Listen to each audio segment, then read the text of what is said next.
Pues son las 9:56 de la noche. Esta semana se ha celebrado el Día de la Radio y por eso hoy en Cuestión de Prioridades, bueno, pues queremos rendir nuestro pequeño homenaje a este medio tan cercano del que se dijo en su día que con la llegada de la televisión iba a desaparecer y que sigue acompañándonos e informándonos cada día, a todas horas. Se ha ido adaptando a los tiempos y mantiene esa magia de la imaginación y de la voz. Bueno, pues esta noche tenemos a tres voces radiofónicas muy identificables, casi familiares. Seguro que cuando les escuchen algunos les reconocerán. Son de los periodistas más veteranos de Castilla y León, los tres superan los 40 años en las ondas y ellos nos han ido contando poco a poco el nacimiento, el crecimiento y la madurez de nuestra comunidad. Comenzamos con Quintín Rodríguez, buenas noches. Buenas noches. Fuiste el primer, os voy a tutearme, por favor, somos compañeros, fuiste el primer coordinador de informativos regionales de la cadena COPE a finales de los 70, fue la primera emisora comercial que apostó por una información autonómica, cuando las grandes cadenas nacionales, digamos, que empezaron a hacer y apostar por este tipo de información más cercana, y desde entonces hasta hoy, ¿cómo fueron esos primeros momentos y cómo complicado. Que a la gente le interesara sobre todo la información regional, autonómica, en una comunidad que acababa de nacer? No sabíamos siquiera si iba a interesar, por una razón: en aquel momento no estaba claro que iba a ser Castilla y León. Segovia no quería estar, se habían ido Santander y Logroño, no quería estar León, tan no querían estar que aprobó el estatuto.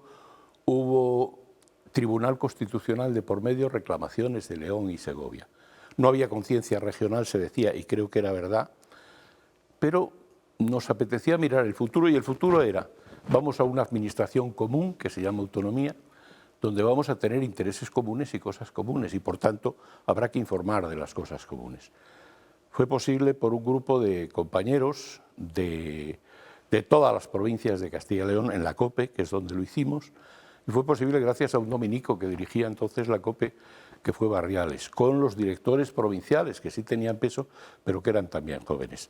Pero si empezamos nosotros, inmediatamente después siguieron los demás, por tanto, no pongamos tanto mérito a ese arranque. Bueno, pues la fórmula fue de éxito y aquí seguimos a día de hoy, sí, fue con esa misma casi estructura.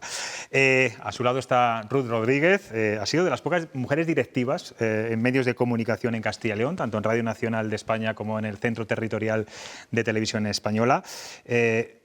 ¿Qué tiene la radio que no tengan el resto de formatos periodísticos, Ruth? En una sociedad donde la imagen impera tanto actualmente, ¿cómo es posible que se mantenga viva a día de hoy?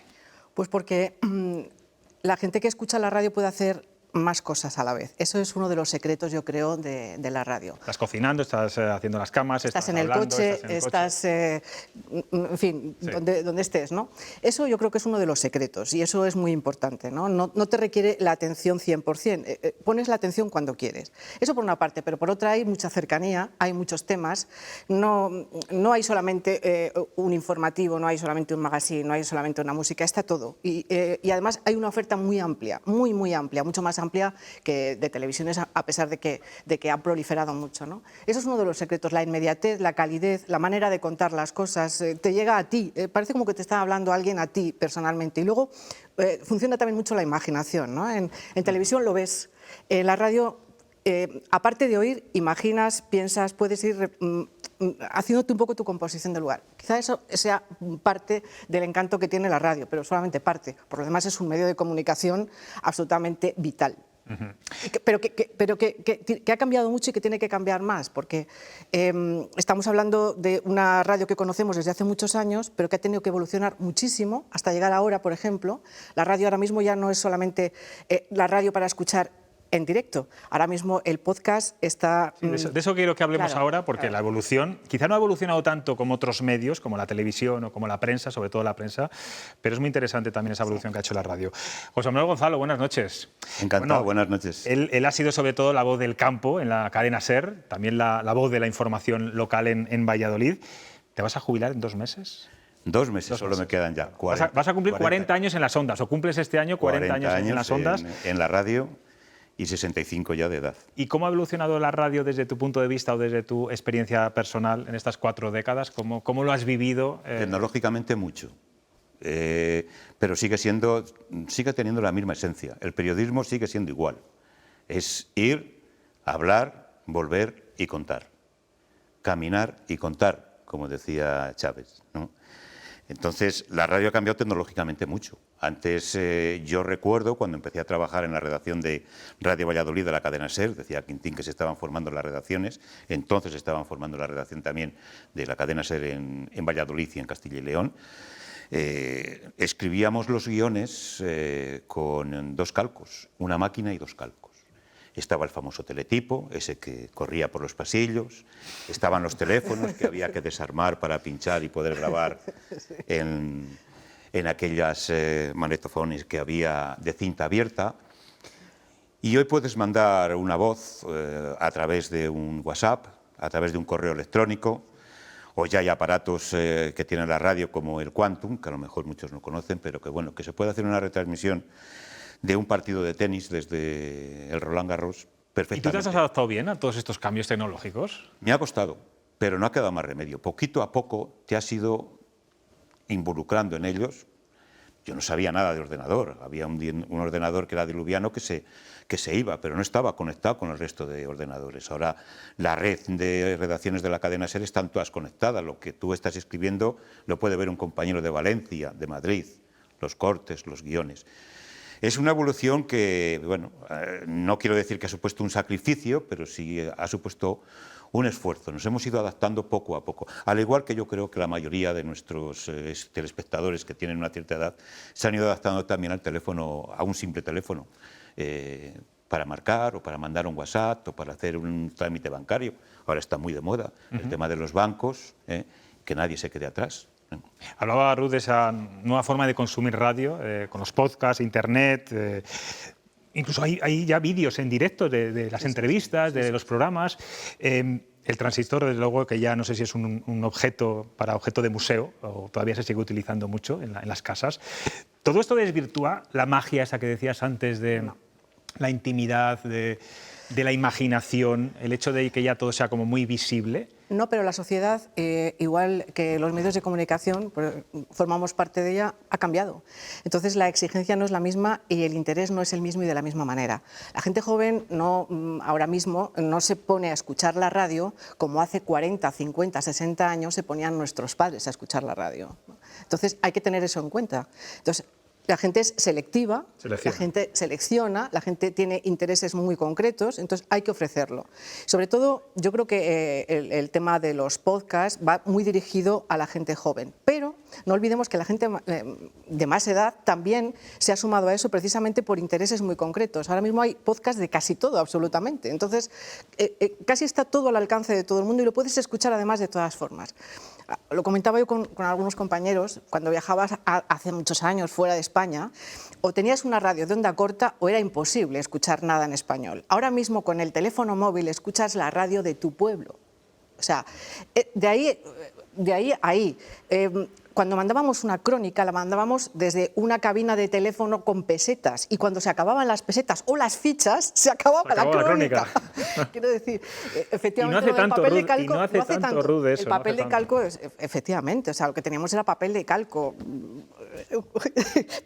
Y cola también en las redacciones de los periódicos para pegar. En la radio era papel de calco y máquina de escribir. Yo recuerdo una anécdota que siempre contaban los compañeros de la Vuelta Ciclista, que iba uno delante cogiendo las cabinas de teléfono para poder conectar y poder dar cómo iba la Vuelta Ciclista. A mí me ha tocado hacer eso. He trabajado. Tú has hecho deportes durante muchísimos años de tu vida. Y además he trabajado en Madrid 35 años y aquí en Valladolid poco. Entonces íbamos con una unidad móvil delante, desplegábamos una antena rapidísimamente, salía un técnico corriendo con un carrete y el cable, conectaba al teléfono y ya estábamos en condiciones de hablar. Teníamos que hablar rápido para entrar en el informativo e inmediatamente salir corriendo otra vez porque si no nos pasaba la vuelta y luego a lo mejor entrábamos en una orografía que era difícil atenderle. Aquella antena servía para conectar con las motos y los coches que venían detrás, pero no tenía que venir muy lejos porque si no, no había cobertura. Claro. Y ese era el negociado, nuestra salvación era el teléfono. Por cierto, hablando de la radio deportiva, Quintín, te he escuchado en alguna entrevista decir que se está permitiendo el lenguaje de la información deportiva, que no se cuida. Yo no sé si antes se mimaba más que ahora, por lo que, si puedes hacer una comparación. Yo tengo un precedente del que se acordará poca gente, que era Joaquín Ramos. Era el sucesor de Matías Prats transmitiendo en Radio Nacional.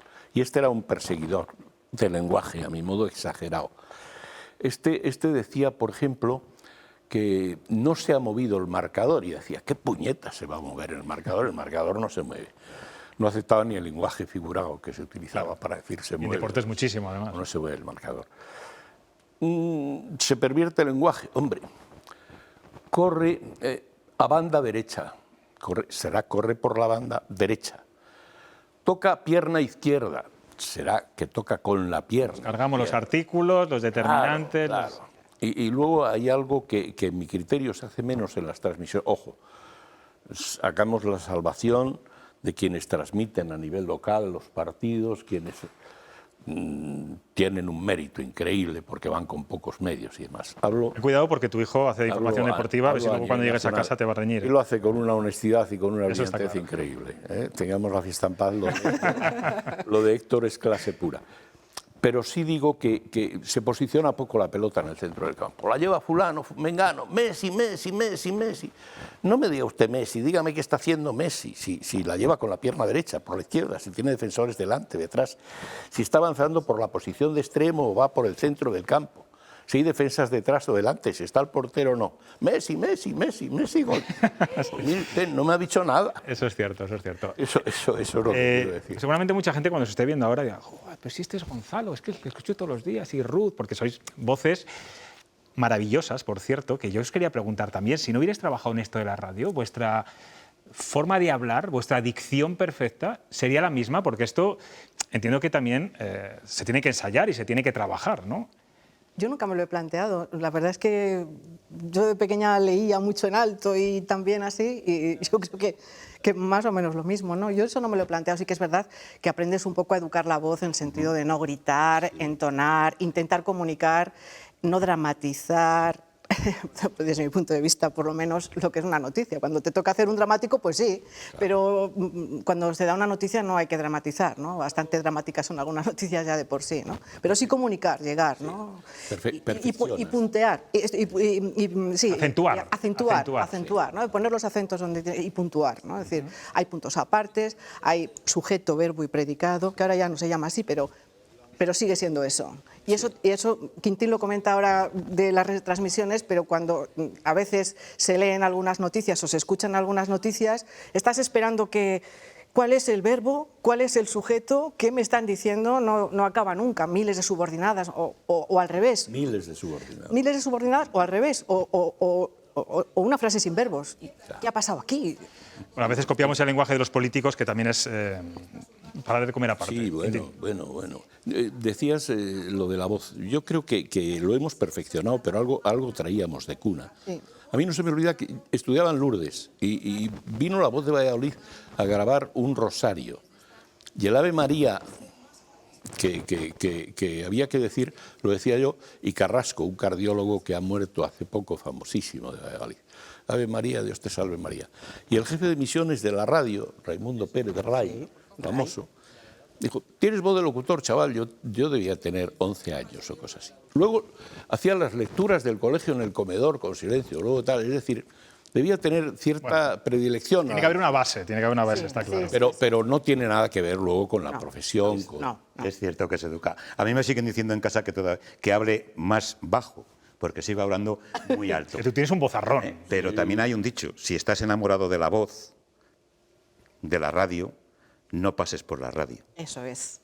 Porque te va a desencantar la persona. El oyente se hace una imagen del que habla por la radio. Y al final ven la imagen de, en este caso, de José Manuel, y dicen, pues no es ese, no estoy enamorado de él. Cierto. Ha dicho Quintín, es que dice cada frase aquí el amigo, que el futuro de la radio es tan seguro como que la comunicación es necesaria. Eso lo he dicho yo. Lo has dicho tú, sí, lo has dicho tú. Es que he estado intrigando en algunas entrevistas que has hecho. ¿Tiene futuro la radio? Eso estamos completamente seguros, ¿no? Yo creo que sí, yo creo que sí. Sí. En ese sentido no hay que cuestionarse, como el papel, ¿no? Que siempre está como en entredicho, ¿no? Lo iba a decir. Yo creo que tiene futuro el periodismo en general, sea en el formato que se ejerza. El papel, yo soy un gran defensor del papel y creo que el papel, ya sé que los jóvenes no utilizan el papel, pero creo que el papel seguirá existiendo. El periódico de papel seguirá, la radio seguirá y la televisión mucho más, pero los tres formatos seguirán. junto con otros que se vayan sumando, como el Nuevos, podcast sí. y demás. Pero el periódico de papel tiene un encanto, tiene un cierto encanto. Ya sé que ahora vas a los bares y dices el periódico, y dices, no le compramos. Bueno, y que no hay kioscos para comprar, para comprar no, periódicos. Eso es un drama, es un auténtico drama. Solamente hay ya en ciertas estaciones de servicio el periódico. Sí, es Creo que tiene futuro la radio, junto a todas las virtudes que decía antes de la radio, que se diferencia de otros medios. Yo diría uno más, la inmediatez. Es cierto que televisión ha ganado muchísimo en inmediatez con los medios técnicos que tiene y más, pero lo de la radio es increíble en cuanto a inmediatez. Y el público y la audiencia general de los medios lo saben. Cuando hay un asunto importante, trascendente, urgente, la gente pone la radio para saber qué está pasando. Bueno, y requiere de menos medios, ¿no? Para llegar a esa noticia. Ahora, para llegar a ese directo. antes para hacer una transmisión, esto que decíamos, dependiente de una móvil, del teléfono, ahora alguien se pone una mochila, se sube a un tractor, como hizo la SER hace 2 días, en la tractorada, como hizo la COPE al día siguiente, como hace... con la mochila hace una transmisión andando entera y hace un informativo andando por la calle entera, con una calidad de sonido que no tenía. Todo esto sin desmerecer a la televisión, ¿eh? Por supuesto. Además, Ya he dicho televisión que ha cambiado ganaba en La radio inmediatez tiene el también. componente de la voz, la emoción de la voz, la narración. La radio tiene algo especial, porque no solamente te imagina, sino te hace imaginar. Y tiene sus altos, sus altibajos, sus silencios, que son muy importantes, y la narración. La narración es muy importante. ¿No? Quintín, Gonzalo en 2 meses va a salir por última vez de sus estudios, algún día, tendrás que cerrar la puerta y decir adiós. A Ruth le queda un poquito más, ¿no? Un poquito. Un poquito más, tampoco mucho más. Empezó conmigo. Sí, sí. Lo sé, que empezasteis en COPE los dos. Yo sé que tú añoras mucho el micrófono, lo sé. ¿Qué le recomendarías, qué consejos le daríais? Porque es verdad que esto, cerrar esa puerta del estudio, produce también una especie de sensación de abismo, ¿no? Que hagan lo que quieran. Yo creo que no tiene por qué, ¿no? Y que sean felices. Que- Sí es un poco de trauma el dejar el micrófono. Yo que he trabajado en prensa, en radio, en televisión, en agencia, yo lo que eché de menos al principio era la radio. En mi caso ha sido fácil. Yo no vi crecer a mis hijos por el pluriempleo. Este oficio estaba mal pagado y sigue mal pagado. Tenía tantas cosas que hacer y tantas horas del día para trabajar que no vi crecer a mis hijos. Y ahora estoy viendo crecer a mis nietos y estoy feliz. Dice, es que no hace tienes nada esa más. recompensa. Es que no hace nada más, es que no quiero, ¿qué voy a hacer? Coger un puesto que necesitan mis hijos porque hay pocos puestos en la radio, seguir trabajando, seguir mendigando espacio, no quiero. Es que eso la gente no lo sabe, que tenemos dedicación exclusiva, que hay Claro. dedicación absoluta, las 24 horas del día. Bueno, no nos vamos a quejar ahora, que estamos en un momento muy bonito. Los puestos libres para mi hijo, para mi yerno, que son periodistas, y para la gente joven que sale después. Yo no quiero. Bueno, pero algo bueno has hecho si tu hijo además se dedica a esto. O sea que... Yo no hubiera querido que fueran periodistas, jamás dije nada. Es Bueno, mi hijo pero esto es periodista, mi vocacional. yerno casado con mi hija periodista, También, pues ya también. no puedo Ese más Che que Guiber, hacer Europa esa Press. saga. Os voy a hacer una pregunta muy breve a los tres. La mejor entrevista que habéis hecho hasta ahora. Elígeme una. José Manuel. Yo recuerdo una entrevista al anterior presidente de la Audiencia Provincial. Soy fatal para los nombres. Señor Trebolle. Señor Trebolle. Señor Trebolle tenía en sus manos la decisión de poner en libertad al violador de la niña Olga Sangrador. Y recuerdo que cuando estábamos entrevistando por teléfono en la radio, estaba Carlos Blanco, le pregunté que si era una de las decisiones más difíciles que había tenido que tomar, que era poner a Valentín Tejero en libertad. Él le juzgó. Entonces hubo un silencio en la radio. En la radio los silencios son muy largos, aunque parezcan muy cortos. Pero yo tenía delante un maestro, que era Carlos Blanco, que estaba detrás de la pecera del cristal. Y entonces me dijo con la mano, porque yo creí que se había cortado la comunicación. Pero él me dijo, no, aguanta, que está pensando la contestación. Ese momento lo recordaré siempre. Un abrazo a Carlos Blanco, por cierto, al que le tengo mucho aprecio. Otro. Yo, recuerdos muchos, ¿no? Pero por poner una entrevista un poco más atípica de las demás, bueno, una de las primeras que hice fue a un escritor, Ángel María de Lera.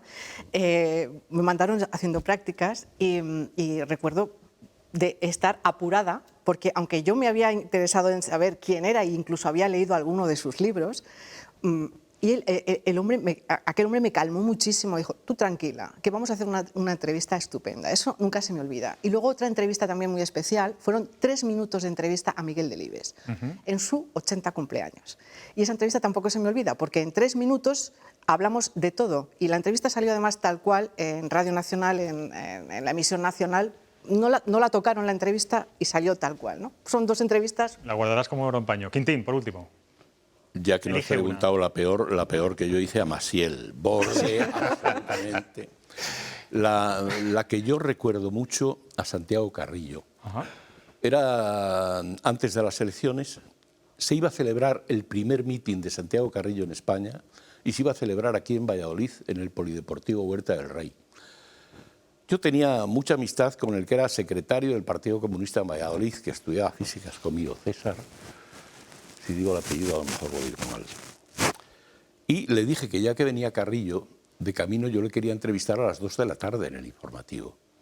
Y me dijo, sí, creo que va a ser posible. Dime el teléfono y os llamo. Dime dónde vais a estar y mando una móvil. Ni dónde iban a estar, ni que yo llamara. ¿A qué hora es la entrevista? Digo, yo abro el informativo, 2 minutos de presentación. Primera noticia, Santiago Carrillo, buenas tardes. Por tanto, a las 2 y 2 minutos. A las 2 y 1 minuto me hizo el técnico desde el control que estaba Santiago Carrillo. Era el primer mitin, él venía a Valladolid con antecedentes en Villalón de Campos, familiares y demás. Se acababa de legalizar el Partido Comunista, era todo un acontecimiento. Y le pregunto a él qué significa venir a Valladolid por sus antecedentes. Y el tipo, que era más listo que un conejo, me dice, para mí es como una peregrinación. Él estaba hablando para la COPE, emisora de la Iglesia. Viene a peregrinar a Valladolid. Por cierto, que en el mitin, camisa azul clara, mano derecha abierta en alto, cogió la bandera de España, porque había banderas republicanas. Señores, esta es mi bandera, esta es nuestra bandera. El espíritu histórico de conciliación. Estoy tan a gusto con vosotros que me estoy pasando de tiempo, una barbaridad. Os voy a pedir mucha brevedad a los que preguntáis y a los que contestáis. Julián. Para José Manuel, primero, gracias por esa alabanza del futuro de la prensa escrita. Estoy totalmente de acuerdo. Y la pregunta es, tú que has vivido tantas manifestaciones en el sector del campo durante los últimos 40 años, ¿en qué es diferente esta de todas las anteriores? Yo creo que en esta, bueno, gracias Julián, porque hemos compartido también mesas de redacción en el norte con aquel suplemento del campo. Yo creo que esta tiene un componente que es especial, que es el hartazgo. Algo que se ha dicho que ha utilizado determinados partidos políticos o determinado partido político. Pero hay un sentimiento común o un malestar común entre los agricultores que les ha hecho saltar. Las reivindicaciones prácticamente las mismas, pero distintas. Pero son las manifestaciones de siempre del campo. Los precios, la rentabilidad de las explotaciones. Yo creo que esta tiene el componente ese de malestar general que se venía fraguando y que ha habido determinados sectores, determinados agricultores, a través de los grupos de WhatsApp. Antes comentábamos lo importante que es la comunicación también en la radio, en el sentido que son los que han unido a todos y les ha hecho levantarse y saltar. Sonia. Bueno, pues ante todo que es un placer tener a estos 3 maestros delante de nosotros. Gracias. José Manuel, te vamos a echar muchísimo de menos. Tu jubilación nos va a doler a todos. Esas charlas previas a la rueda de prensa. Sí, Ruth, que me encantaría que siguiéramos muchos años más compartiendo. Muchas gracias. Y le voy a preguntar a Quintín. Yo tengo el placer de compartir con tu yerno Alex todos los días la redacción y con Héctor también coincido mucho. Y me gustaría preguntarte cómo ves que ahora se informe a golpe de tuit de la red social X, las informaciones. Hablabas antes de inmediatez, ahora también la inmediatez está en las redes, no solo en la radio, eso también lo ha robado un poco, ¿no? ¿Cómo ves este tipo de información ahora? Yo creo que debemos educar, la sociedad debe educar a los oyentes, a los lectores, en relación con la labor que están haciendo las redes. En las redes sí hay mucha inmediatez, pero hay mucha paja, hay mucho bulo, hay mucho fast news, noticias falsas. Yo sigo creyendo en los medios que tenemos hasta ahora, bendita prensa escrita, bendita radio, bendita televisión, benditos podcasts. No creo en las redes sociales en cuanto a información. Y yo creo que debemos dejar claro ante la audiencia, ante nuestros mayores, sobre todo ante nuestros menores, el sentido crítico, que tengan sentido crítico para analizar si les están vendiendo un tranvía de un determinado signo, si les están tratando de engañar, de utilizar o de ganar su voto de manera aleatoria. Si fomentamos ese sentido crítico, las redes sociales van a tener menos penetración. Prensa, agencia, y nos faltaba la radio, David Frechilla, de Onda Cero. Y José Luis, muchas gracias por permitirme participar en este momento con tres maestros de este medio que goza una mala salud de hierro, que siempre hay que decirlo. Es decir, que seguimos ahí al pie del cañón. Ruth, me gustaría, imagínate que nos está escuchando alguien que quiere dedicarse al mundo de la radio. ¿Qué consejo le darías el primer día que se pone delante de un micro? Que todos lo recordamos y seguramente no muy positivamente. Anda, que no ha dado consejos, Ruth, a los becarios, me consta, muy cercanos. Muchos, Sí. sí, muchos años. Yo siempre les digo, siempre cuando me ha tocado, les he dicho lo mismo. Que recordaran siempre las 6 famosas Vs dobles que se estudian en la facultad, qué, quién, cuándo, cómo y por qué. Que siempre tengan en cuenta que hay que informar y que siempre hay alguien detrás escuchando, máximo respeto a quien está escuchando, máxima claridad en lo que se dice, frases claras y que se evite el síndrome de Estocolmo con los entrevistados y las ruedas de prensa. Y buscar y contrastar las noticias. Y, por supuesto, esa frase mía que yo creo que ya resuena en muchos sitios, lo del sujeto, verbo y predicado, yo me he hartado de sujeto, verbo y predicado, por favor, ¿qué? ¿Quién? Por favor, siempre, siempre. Pues esos consejos. Y, por supuesto, leer mucho y escuchar a otras radios que no son la tuya. Eso está muy Te bien. añadiría una, si me permites, Sí. Ruth, que disfruten del micrófono. Por supuesto. Es muy difícil disfrutar del micrófono. Bueno, tú eres hombre de radio. Si el locutor disfruta del micrófono, disfruta la conversación, lo que está transmitiendo, el oyente disfruta. Sí, cierto. Pero si el locutor sufre, el oyente sufre. Pues yo no sé los telespectadores, yo he disfrutado muchísimo, de verdad, teniendo hoy aquí. Sois, de verdad, bueno, para mí muy queridos. Y me dais mucha envidia, porque yo, mi vocación frustrada es la radio, ¿eh? Hice periodismo para hacer radio. 23 años en un periódico, 4 en la televisión. No se me da, no se me da. Bueno, todavía me quedará tiempo. Quintín Rodríguez, Ruth Rodríguez, José Manuel Gonzalo, gracias, de verdad. Ha sido un Gracias. placer Gracias a que vosotros estéis por hoy aquí, invitarnos. en este Muchas gracias. pequeño homenaje que hemos querido hacer a vuestro medio. Gracias.